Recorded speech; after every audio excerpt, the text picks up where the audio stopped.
आप देख रहे हैं एकेएस ऑनलाइन क्लासेस। यहाँ आपको क्लास 11th और 12th का फिजिक्स, केमिस्ट्री, मैथ का कंप्लीट एनसीईआरटी तैयारी, बोर्ड एग्जाम स्ट्रेटजी और इम्पोर्टेंट क्वेश्चन बिल्कुल फ्री मिलेंगे।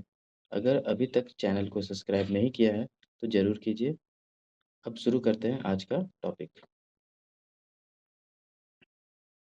अब समझते हैं important definition related two vectors.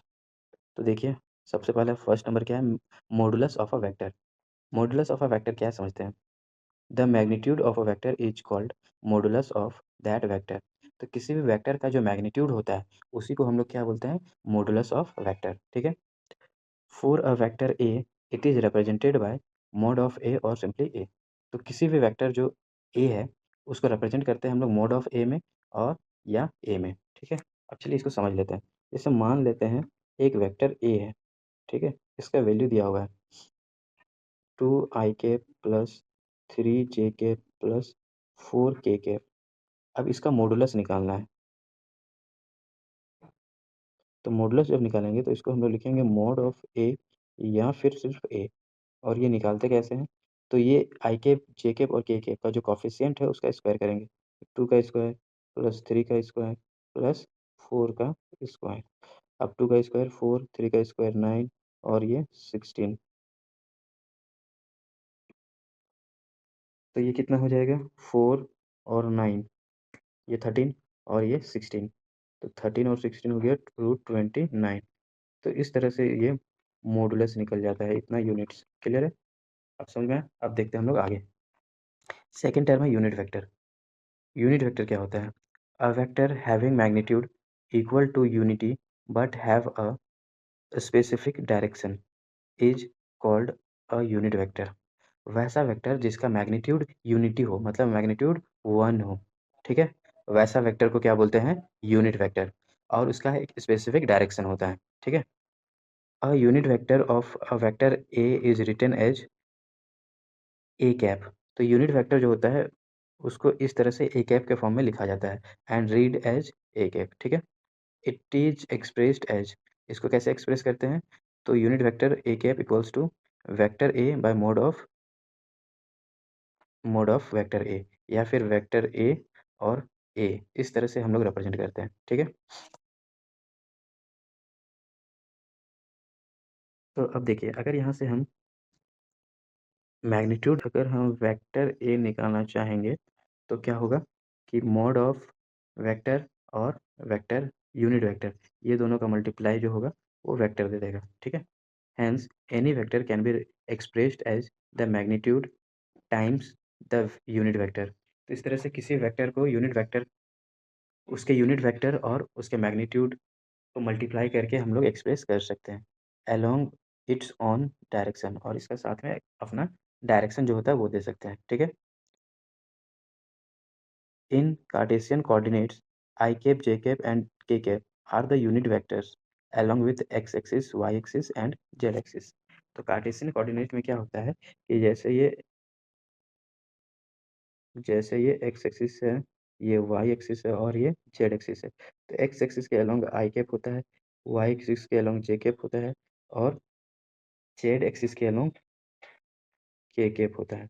तो ये यूनिट वेक्टर होता है। ये x एक्सिस है, ये y एक्सिस है और ये z एक्सिस। तो इस तरह से ये होता है। ठीक है। The magnitude of unit vector is unity.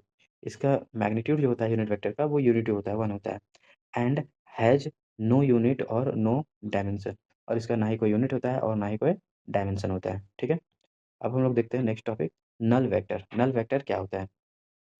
A vector with magnitude 0 and having an arbitrary direction is called a null vector.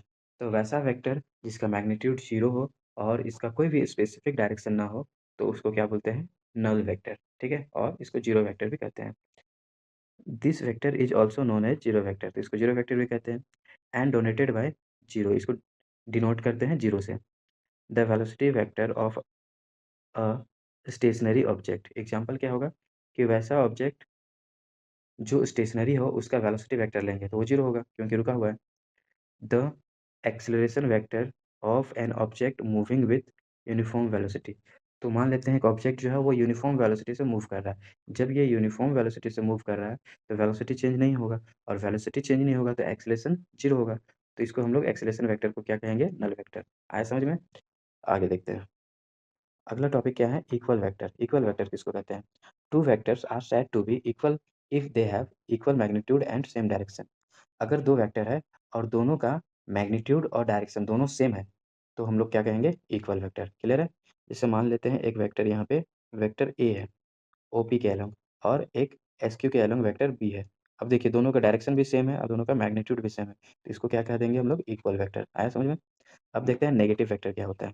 To vectors are said to be negative of each other if their magnitude are equal but direction are opposite. दो vector जिसका magnitude तो same होगा लेकिन direction opposite होगा तो उसको क्या कहेंगे? Negative vector. जैसे मान लेते हैं एक वेक्टर ए है, ठीक? अब एक दूसरा वेक्टर ए है, दोनों का मैग्नीट्यूड सेम है लेकिन ये इस डायरेक्शन में जा रहा है और ये इस डायरेक्शन में जा रहा है। यहाँ पे नेगेटिव साइन ले लेंगे क्योंकि अपोजिट डायरेक्शन जा रहा है। तो ऐसे वेक्टर को क्या कहेंगे? Negative vector.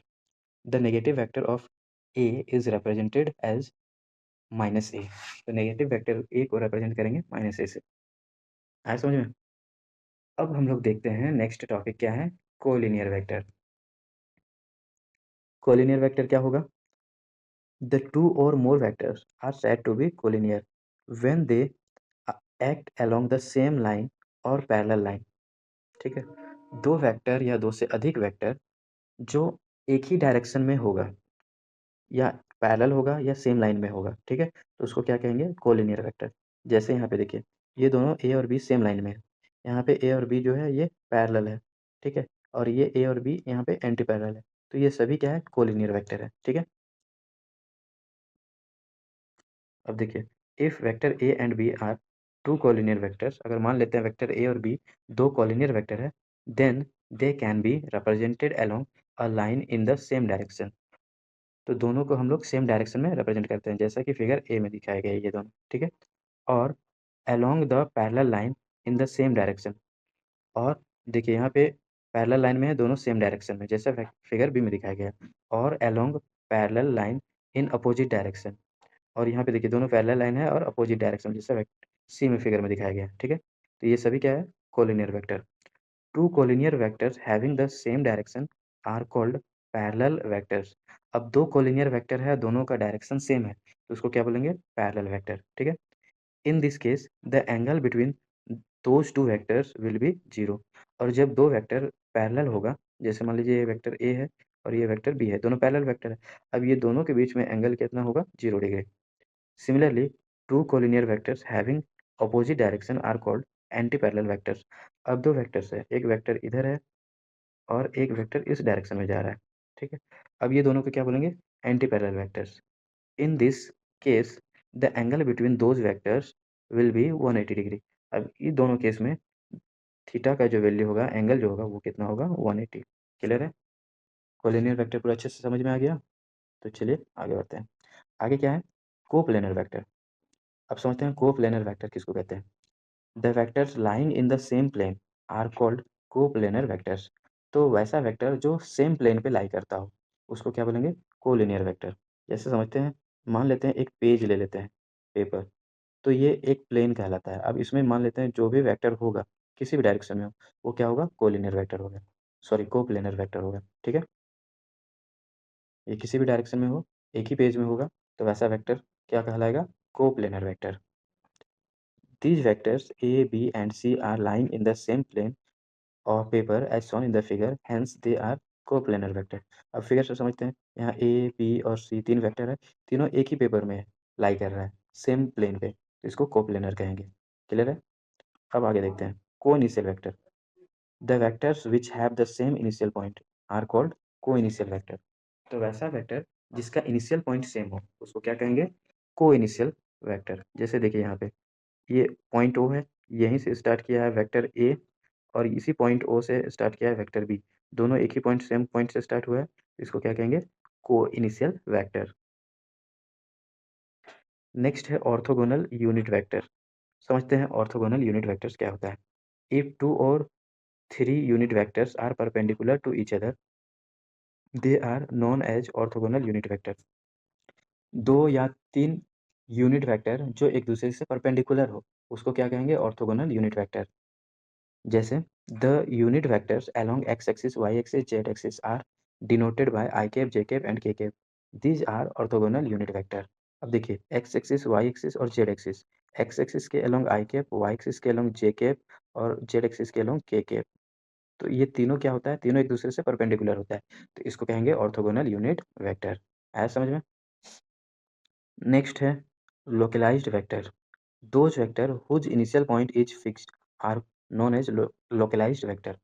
तो वैसा वेक्टर जिसका इनिशियल पॉइंट जहाँ से स्टार्ट हो रहा है, ये पॉइंट फिक्स होगा, तो उसको बोलेंगे लोकलाइज्ड वेक्टर। ठीक है? Position vector of a particle initial point lie at the origin. जैसे किसी वेक्टर का पोजीशन वेक्टर निकालेंगे तो इनिशियल पॉइंट ओरिजिन पे होता है, जो फिक्स होता है, तो उसको क्या कहेंगे? Localised vector. आया समझ में? अब हम लोग समझते हैं नॉन लोकलाइज्ड वेक्टर क्या होता है। Those vector whose initial point is not fixed are known as non localised vector. तो वैसा वेक्टर जिसका इनिशियल पॉइंट होगा वो फिक्स नहीं होगा। फिक्स नहीं होगा तो क्या कहेंगे? Non localised vector. ठीक है? Velocity vector of a particle moving along the straight line. मान लेते हैं किसी पार्टिकल का वेलोसिटी वेक्टर निकालते हैं जो स्ट्रेट लाइन में मूव कर रहा है, तो इसका इनिशियल पॉइंट फिक्स नहीं होगा। ठीक है? तो उसको हम लोग क्या कहेंगे? Non localised vector.